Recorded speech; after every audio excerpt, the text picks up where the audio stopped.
4వ వచనం, నీ కోరికను సిద్ధింప చేసేదను.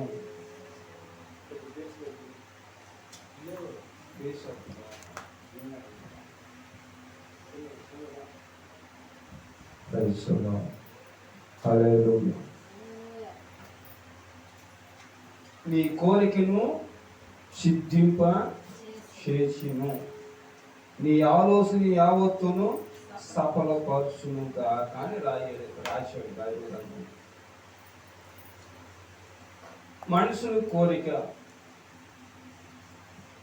దావీదు అంటాడు ఇక్కడ, ప్రతి వారి కోరిక,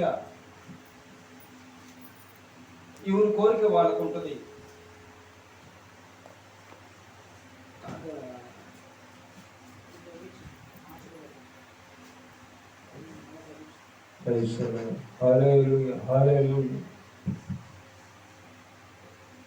కోరిక, ఈ కోరిక అనేది చాలా భయంకరమైనది.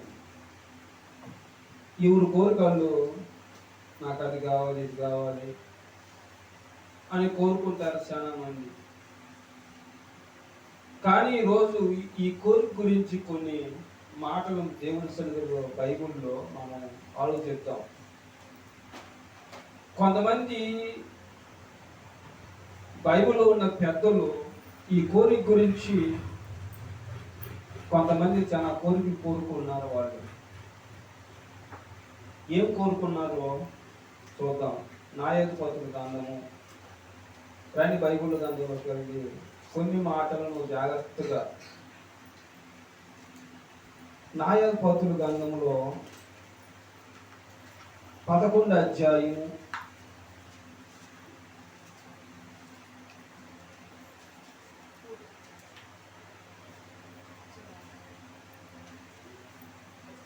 11వ అధ్యాయము 31వ వచనం, నేను అమ్మోని యొద్ద నుండి క్షేమముగా తిరిగి వచ్చినప్పుడు నా ఇంటి ద్వారము నుండి బయలుదేరి వచ్చిన ఏదో అది యెహోవాకు ప్రతిష్టమవును, మరియు దహన బలిగా దాన్ని అర్పించుదును అని చెబుతున్నాడు. ఇక్కడ యెఫ్తా ఏం చేశాడంటే ఒక కోరిక కోరుకున్నాడు. బాగానండి, కోరికన్నా దేవుడు సిద్ధించి చేస్తాడన్న సంగతిలో ఈ మాట మనం ధ్యానిస్తున్నాం. దావీదు అంటాడు, నీ కోరిక సిద్ధింపు చేస్తాడు దేవుడు. కోరికని సిద్ధింపు చేస్తానికి యెఫ్తా ఒక కోరిక కోరుకున్నాడు దేవుడి సన్నిధిలో. ఏం కోరిక అంటే, నేను వెళుతున్న ప్రాంతంలో చాలా మంది జనసమూహం నా మీద యుద్ధానికి వస్తున్న మా రాజ్యం మీదకి, ఇశ్రాయేలు మీదకి వస్తున్నారు కాబట్టి వాళ్ళని జయించి